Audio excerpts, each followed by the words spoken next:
Professor Françoise Vinel de Strasbourg University, Université de Strasbourg. I would like to state that this particular session is in partnership with the French Institute for Byzantine Studies of the Congregation Assumptioniste de France. And that Professor Vinel is a teacher and an academic of excellence. Her work includes translations from Hellenistic Greek language, Byzantine Greek language, particularly patristic text, patristics being, for those who don't know, the church fathers of Christianity. She is a professor of emerita of Greek classics, history and theology, early Christian literature and theology from the University of Strasbourg. And we like to also pay a tribute to a common friend. We have Professor Mariette Canevet, who worked 14 years with Jean Danielou on Sources Chrétiennes. Professor Vinel is a close student and friend with Professor Canevet. So without further ado, I'm going to introduce the topic of today, which is going to be given in French. I'm going to put the captions, simultaneous captions in English language in the closed caption box or chat area. So please check these two boxes underneath. Her title is Nature et grâce, naturel et surnaturel, un débat tenace d'Augustin Aéry de Lubac, Nature and Grace, Natural and Supernatural, a very poignant debate from Augustine to the 20th century theologian Henri de Lubac. Professeur Vinel, je vous en prie. Merci beaucoup. Donc, merci à Yonout Moïse et à son collègue pour cette organisation magnifique. Merci pour la traduction. J'espère qu'elle va apparaître sur l'écran, c'est ça? OK. Donc, comme il l'a dit, ce travail a été pensé avec le professeur Mariette Canevet. C'est un sujet que j'aborde de façon diachronique pour montrer que la même question sur la définition de la nature et de la grâce s'est posée pendant des siècles, c'est un peu normal, et que au fil des siècles, la traduction des mots est devenue difficile à comprendre. Les mots ont changé de sens, le mot natura en particulier. Il y a eu, dans le monde de la théologie française, dans les années 1950, après la parution d'un livre du père de Lubac, Surnaturel, un conflit, et c'est dans ce cadre que je prends place dans ces journées. Je pars d'un thème théologique hérité de saint Augustin, celui du rapport entre nature et grâce, qui a été le motif d'une longue dispute avec un nommé Pélage. Vous connaissez ce nom. J'examinerai donc 3 questions. Quels sont les enjeux de cette controverse entre Augustin et Pélage, donc au 5e siècle? Deuxièmement, au 16e et 17e siècle, quel déplacement, quel changement de perspective s'introduit dans ce débat avec le concept de natura pura, nature pure, un concept qui vient lui-même de saint Thomas, qui lit saint Augustin. Et enfin, comment au XXe siècle, vers les années 1950, le livre du cardinal de Lubac, Surnaturel, a introduit un nouveau déplacement qui est un retour peut-être à, je le crois, à une juste compréhension du message augustinien. Donc, on va faire ces 3 parcours.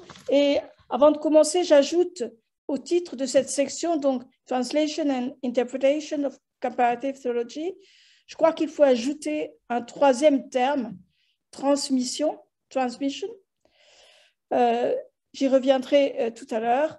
Et puisque je parle d'un point de vue catholique, il ne faut pas oublier que l'activité théologique reste plus ou moins soumise à l'autorité normative des conciles, du magistère, on dit aujourd'hui. Peut-être qu'il y a à penser une notion comme traduction normative, normative translation. Je suppose que ça existe dans d'autres traductions, dans d'autres traditions, pardon. Je commence donc au 5e siècle avec Augustin et Pélage. Pélage a écrit un livre De Natura, la nature, qui est transmis à Augustin parce qu'on commence à s'inquiéter du succès de Pélage. Augustin répond aussitôt, mais son livre s'intitule De Natura et Gratia, 2 termes et pas un seul. Jusqu'à la mort d'Augustin en 430, on va voir toute une série de discussions sur les positions de Pélage et cela va amener Augustin à l'affirmation, pour répondre à Pélage, de sa doctrine du péché des origines, du péché originel, qui prend beaucoup d'importance, peut-être plus en Occident que dans l'orthodoxie. Ainsi, on a une série d'ouvrages d'Augustin pour répondre aux arguments de l'adversaire, donc De Natura et Gratia, De Gratia Christi et De Peccato Originali, De Gratia et Libero Arbitrio, De Corruptione et Gratia. Toujours, vous le remarquez, c'est important, je pense, des titres à 2 termes et pas un seul terme. Je vais donc essayer sans caricaturer, de présenter les sources de ce conflit. L'opposition entre Pélage et Augustin est d'ordre anthropologique et sotériologique, les deux. La question est de savoir de quelle nature parle Pélage. Pour lui, la nature humaine a été régénérée, renewed, par la grâce du baptême. On a affaire à des personnes renées d'en haut, et cette nouvelle naissance, donc par le baptême, a purifié leur capacité à vouloir et faire le bien par eux-mêmes, sans secours, sans autre secours, c'est-à-dire sans le secours de la grâce. S'il y a du péché, et là j'ai d'accord là-dessus, le péché, il est dans les actes et non dans l'intention, si on peut dire. La nature reste bonne, même si le baptême invite à ne plus pécher. Autrement dit, Pélage est particulièrement optimiste sur la nature humaine. Et cet optimisme ne plaît pas à Augustin. Il le juge excessif et il oppose son objection majeure à Pélage, c'est que le péché des origines, la chute, Genesis 3, pervertit définitivement la nature et rend nécessaire le secours continu de la grâce du Christ. Et le reproche sous-jacent à l'égard de Pélage, c'est une question beaucoup plus vaste. Si l'homme est capable tout seul de faire le bien, est-ce que le Christ a encore un rôle dans le salut? On appellera plus tard, vous le savez, Augustin le docteur de la grâce. Et dans son De Natura et Gratia, il montre d'abord que la grâce, elle est intérieure à l'homme. Elle est liée au fait qu'il est créé par Dieu. Donc, elle est intérieure et pas seulement la médiation par les sacrements qui donnent la grâce de l'extérieur, entre guillemets. Donc, c'est ce qu'Augustin appelle dans les confessions le Deus, excusez-moi pour le latin, interior intimo meo, une expression très connue, plus intime à moi que moi-même. Donc, c'est la théologie, l'héritage commun à l'orthodoxie, au protestantisme et au catholicisme, la théologie de l'homme créé à l'image de Dieu. Genèse 1, 26.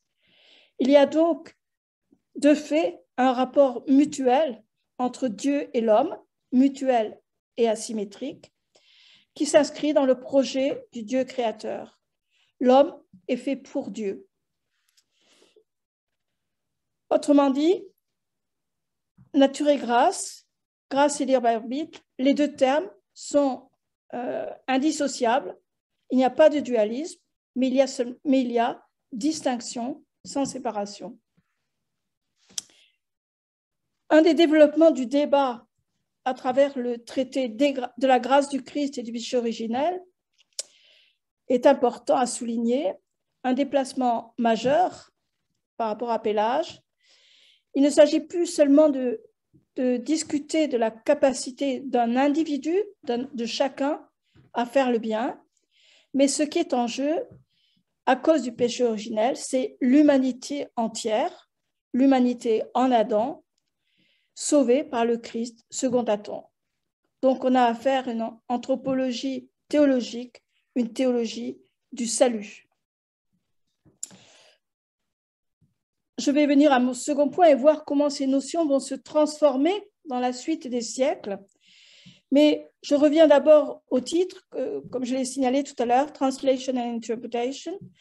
Donc je crois qu'il faut ajouter le mot transmission, surtout pour les textes antérieurs à l'invention de l'imprimerie.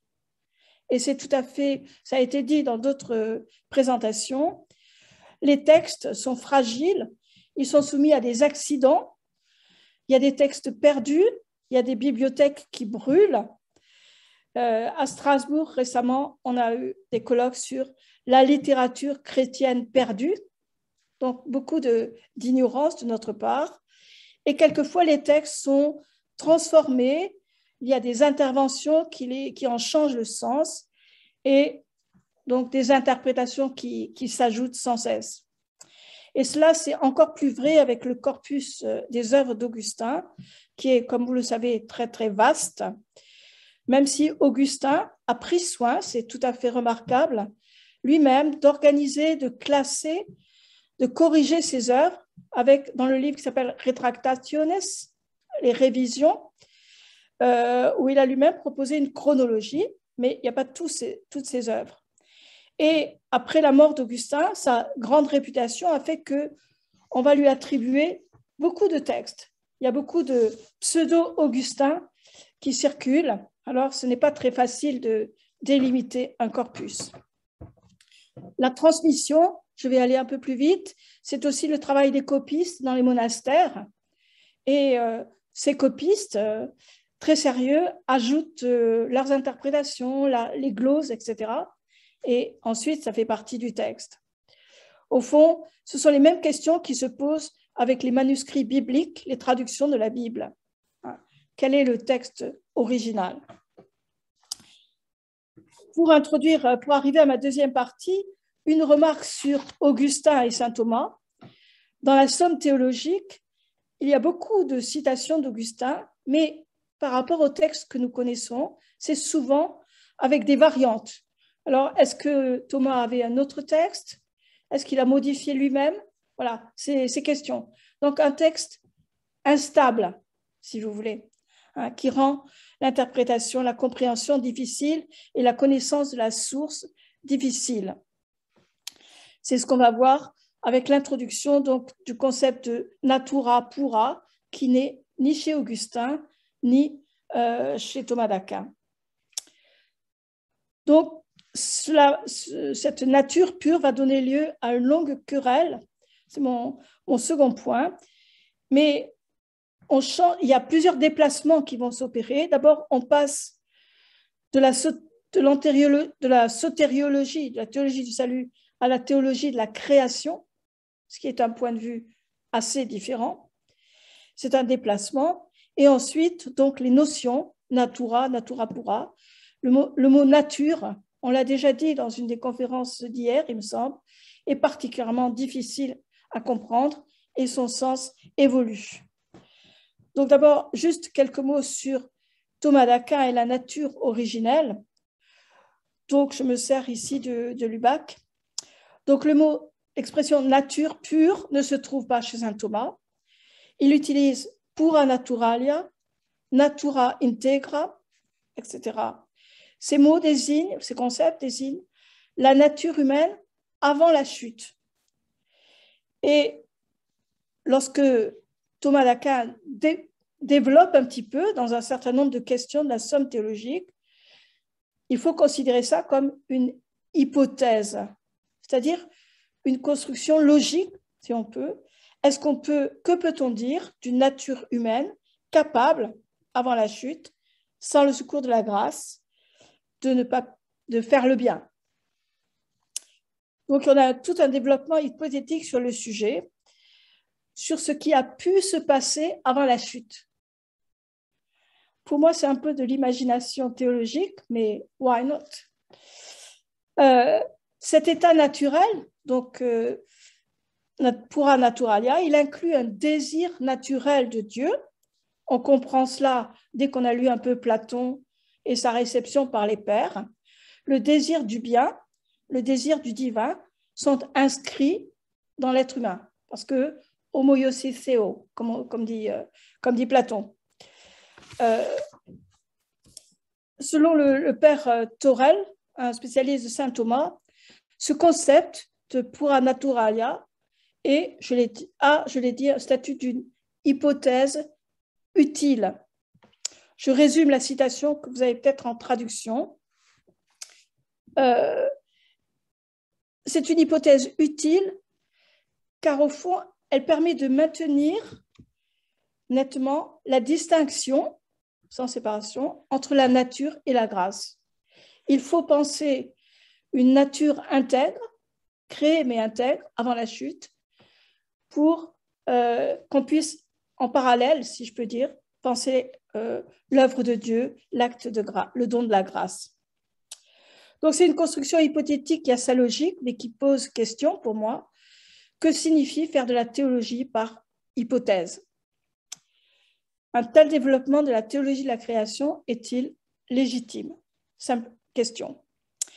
Donc, 16e, 17e siècle, la nature pure, et on pourra parler dans ce sens de naturalisme. Cette question de grâce et libre arbitre, je résume rapidement un paragraphe, a donné lieu au 16e et 17e siècle à beaucoup de traités qui s'appellent justement De Gratia et Libero Arbitrio. Il y a toutes sortes de polémiques entre différentes écoles, entre les jésuites, les dominicains, les jansénistes, etc. Et ça ne fait pas beaucoup avancer le débat.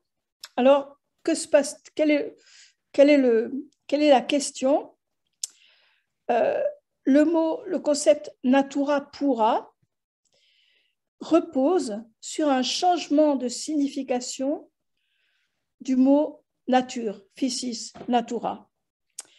À un moment où les sciences et la philosophie, les progrès de la science, imposent peu à peu un autre regard sur la nature physique, si on peut dire. Une nature qui a désormais, dont on connaît peu à peu les lois propres et qui a une certaine autonomie par rapport à la place donnée à l'homme dans la théologie de la création. Et une des caractéristiques de cette nature, c'est qu'elle a ses limites. Cette pure nature, ce sont les capacités naturelles de l'homme, capacités incluant un désir naturel, mais capacités limitées. Et on entre ainsi dans une forme de dualisme.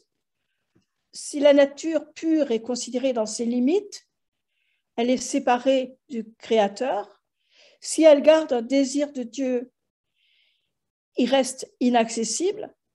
Le surnaturel, le monde divin, est devenu inaccessible. On s'éloigne radicalement de la théologie de l'homme à l'image de Dieu et de la théologie augustinienne. Par opposition à ces dérives, donc du XVIe, XVIIe siècle, il faudrait inclure le monde de la Réforme, mais c'est tout un autre exposé. De Lubac, dans un de ses livres, rappelle les deux sens de naturel selon Thomas. Je crois que vous avez le texte en français et en latin. Bien que l'homme tende naturellement, naturalitaire, vers la fin ultime, il ne peut toutefois pas y parvenir naturellement, mais seulement par grâce, solum per gratiam, et ce en raison de l'éminence de cette fin. Il y a donc une nécessité de la grâce qui accompagne et aide la nature à réaliser sa finalité. Donc, en pointant ces textes, de Lubac se reconnaît à la fois augustinien et thomiste. De Lubac, dans le mystère du surnaturel, pose une question et souligne une double illusion. Donc, on voit qu'on s'est éloigné du sens, c'est ça que j'ai voulu montrer, du sens augustinien des termes au 5e siècle, natura et gratia. De Lubac souligne qu'au fond, il y a une double illusion. Le retour à l'essentiel d'une position ancienne n'est pas possible. On ne peut pas reconstituer le sens du texte original. Ça paraît une illusion. Et de même, seconde illusion, à l'inverse, c'est la citation que vous avez, ce que je pourrais appeler, ce qu'on appelle en latin la tabula rasa, refuser la traduction et recommencer à zéro, est impossible également.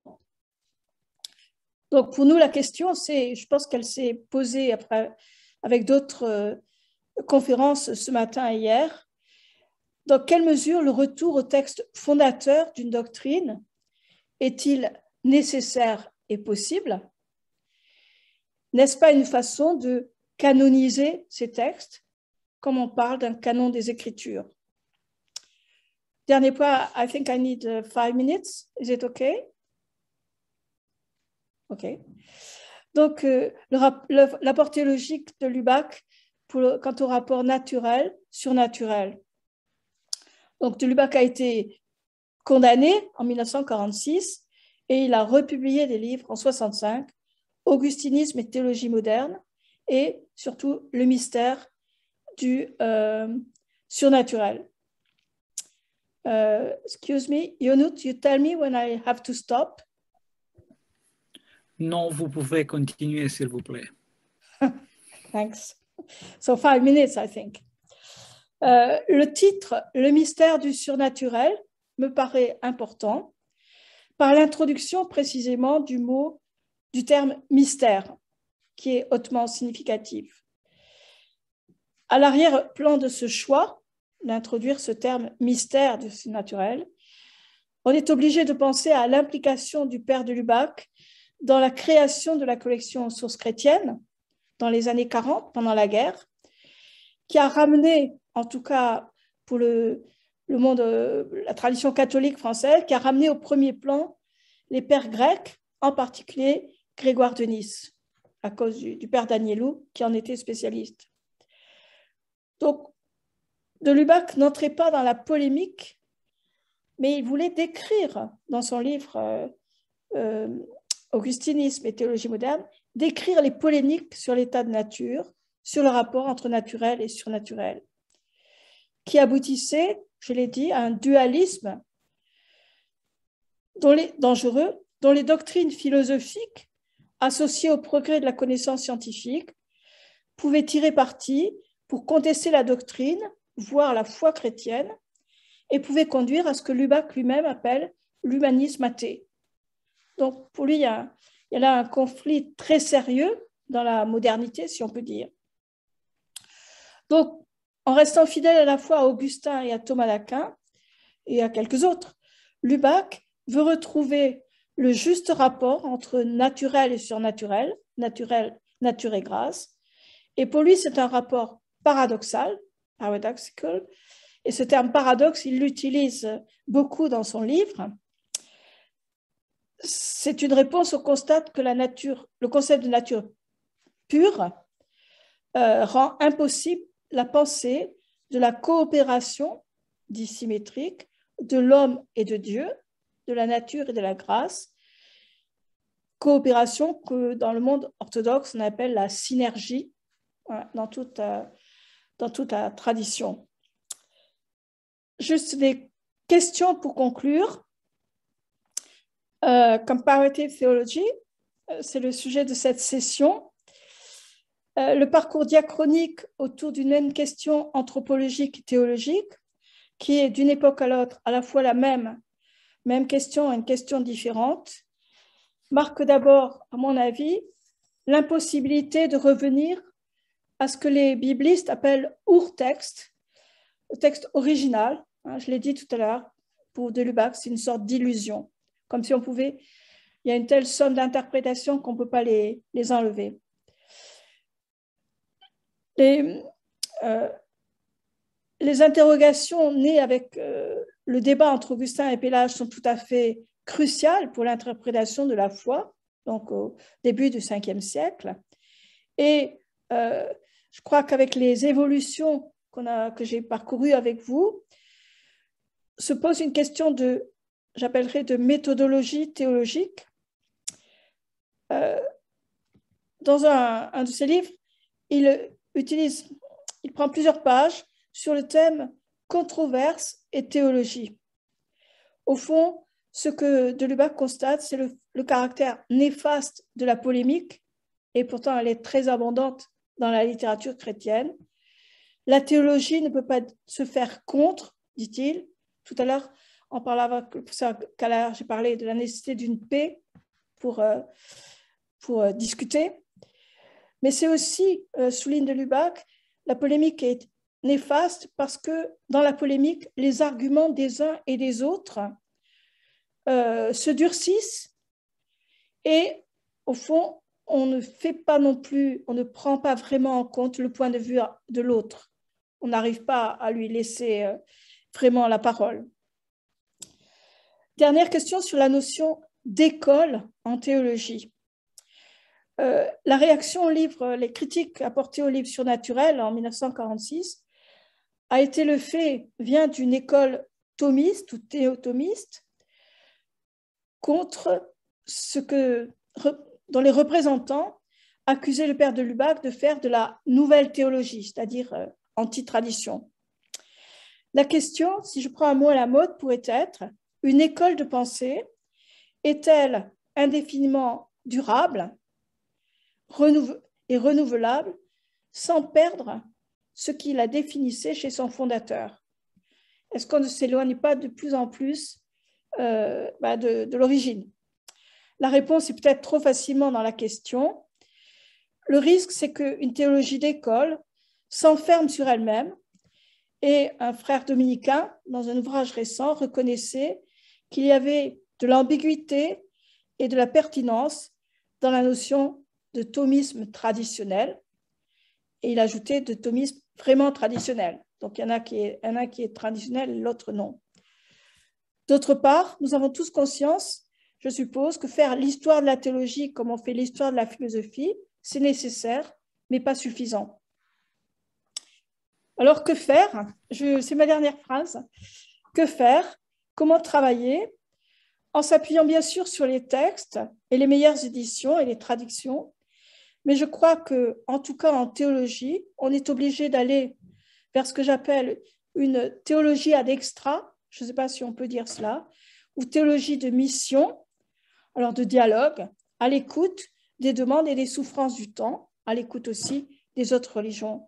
La recherche, donc c'est la tâche de la théologie, c'est la recherche de réponses à l'urgence des temps. C'est aussi, je crois, une demande d'intelligence, par exemple, ce qui a été dit tout à l'heure, dans le dialogue avec les autres religions, donc demande d'intelligence, de compréhension, dans le dialogue œcuménique, qui suppose la confrontation paisible des questions partagées. En ce sens, la théologie ne saurait être que toujours nouvelle, une nouveauté qui est, selon moi, la juste compréhension de la tradition. Thanks a lot. Merci beaucoup, professeur Vinel, pour une très claire présentation. Je passe maintenant à la langue anglaise because I know that you speak English very well, you understand English very well, and the people in the audience now are invited to address questions regarding the argument, the substance of your thesis. Professor Gavin Flood. Thank you very much. If I understood correctly, I have a question and an observation. I think it's if de Lubac, if he wants to present a Christian anthropology in which we recognize the supernatural as essential, do you think that this is a marker that separates, say, comparative theology, which is an implicit recognition of the supernatural in the other, in contrast to just say a comparative religion or a comparative or a secular anthropology? Do you understand my? Yes, I understand. I try to answer in English. Yes, I suppose it's you are right. You are right. It's quite a marker, but perhaps if you look at Hellenistic philosophy, Greek philosophy, ancient one, it looks like an evidence for Plato and others that there were supernatural. So it's not only, of course, there is a confessional religious point of view, but there is something common in philosophy too. The idea of God. It's not only a question of faith.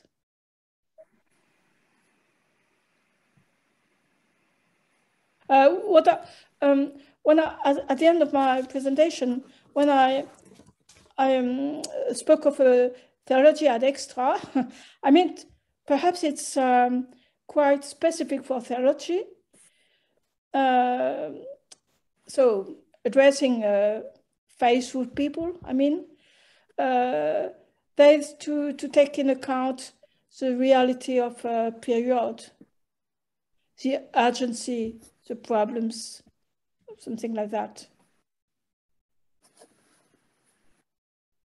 Thank you. Sorry, I have another question actually, if you don't mind, and that's with de Lubac. What was he wants to incorporate the supernatural into theological discourse. But is what is he reacting against traditional Catholic theology at this point? What's he responding to? Not at all. He's not reacting because he didn't invent the supernatural. This concept exists long before, but he was reacting especially against the dualism which emerged in the 16th century, especially, about what I call natura pura. Because at this period, it becomes quite impossible to think about the real link between nature and supernatural. So that's why he's speaking of mystery. For a Christian, in a theological perspective, there is it is necessary to get a link between the two. Is it okay with my English? Thank you very much. Yes. Brian Gallagher. Thank you, Professor. I'm curious about this because when I'm not doing sort of broad projects, I specialize in these thinkers that are sometimes called sophiologists, and the notion of natura pura comes up in the writings of Sergei Bulgakov, and this sort of notion where you could even conceive of such a thing is something which is shall I say, somewhat foreign to Eastern Christianity. And so I'm wondering, you seem to be saying that this comes out of a type of late, somewhat corrupted scholasticism. Or is it possible that the roots are, as you were trying to say, in elements of Augustine, which were taken through in Aquinas? I'm wondering, to what extent is this notion of trying to understand a sort of abstract, pure nature, somehow that you could even extricate grace? It just seems a very foreign view, and it in that sense then makes the type of project that this conference is about, the very notion that one can translate assumes that that there is some basis upon which the other can communicate with. Now, this is what Bulgakov and Florensky and others called Sophia, a type of sort of middle reality that bridges between the two. Now, the danger, of course, is pantheism, but I suppose with the contemporary environmental crisis and many other crises, I wonder whether this is a risk that's worth taking. So anyways, a sort of slightly muddled question. Well, first of all, I'm not sure that there is some similarity between Sophia with Bulgakov and Natura Pura. I'm not sure. But I just would answer about Natura Pura with two elements. As you told, it's kind of corrupted notion of the Augustinian notion of natura, but it's perhaps more specific to the Western Christianity in the, I think, 17th, 18th century. The thought has been influenced, the philosophical, perhaps theological thought has been also influenced by scientific progress. That is, the new definitions of physis natura. Nature with sciences, I don't know in English, les sciences naturelles. So there is quite a mix of that. The evolution of the theological notion and the meeting with a scientific notion. I'm sorry, I only think of that. Professor Francis Clooney. So good morning, everyone from Boston. Professor, thank you for your learned paper. And I have to read it more carefully to appreciate so many details that you gave us so nicely. And I must confess that although I am a Jesuit myself, I am not an expert on de Lubac, but nonetheless have great admiration for him. And I think it's a related question to the issues arising in this conference to ask you my two impressions, my two avenues of knowledge of de Lubac. One would be through his work on Buddhism. And so his understanding of the spirit of Buddhism, getting into so much detail about the development of Buddhism, the Buddhist texts and so on, is quite wonderful and impressive. And I'm amazed that he was able to do that work despite other pressures and so on. But on that side, it seemed to me that at a certain point, he didn't have a solution for what to make of Buddhism, but that Buddhism, in a sense, was on the natural side of the natural supernatural divide. And that there was maybe a sense in which all his work added up to a paradox of interest opening the door, but not really knowing what to do with what he learned. And I could be wrong on that, but that's an impression I have. Whereas on the other side, the work that I've admired even for a longer time would be his work on medieval exegesis, with those great classic volumes that as a young person I dipped into and learned about the different levels of meaning of scripture. And that seemed to me, as a comparativist, as more fruitful for learning from other religious traditions, that you begin with the literal level and then you go deeper and deeper and you're drawn into it, even if you don't have a philosophy or theology to go with it. And so I'm wondering, does this thesis make any sense to you, that on the one side, as a scholar of Buddhism, he came to kind of an impasse. On the other side, as a scholar of exegesis, he was actually opening a door that could be very fruitful for many a comparativist over the decades. Does that make any sense? I'm wondering if it's relevant or not. Thank you. I've read about the Lubac book about Buddhism some years ago, but of course, he was a kind of pioneer. He started with that, and one of his friends was Father Montchanin, and Father Montchanin was much more interested in Buddhism. So you are right. we can tell that de Lubac didn't find any issue with Buddhism. It was not his central question. He was rather interested in Catholic Christian tradition, and especially in origin and medieval exegesis. So we can't ask to someone to have an answer to all the problems. I suppose. Yeah. He's not he's not a specialist of Buddhism. No, but I was thinking again that his sophisticated sense of exegesis, that when you pick up a text, you only begin with the literal meaning. Yeah. And you have to go deeper and deeper, that even in translation with his study of Buddhism, he was opening the door to going deeper into deeper levels of meaning. And you mentioned Moshenen, and Henri Lesseau, also part of that movement to read deeply the Hindu texts and to go deep into Hindu scripture. Yeah. And Moshenen is very beautiful in that, about the contemplative reading of Upanishad, Bhagavad Gita, and so on like that.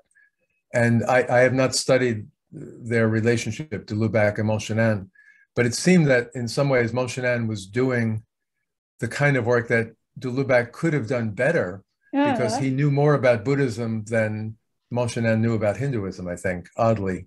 And yet Moshenen had this kind of contemplative depth. I just point this out, but thank you for your...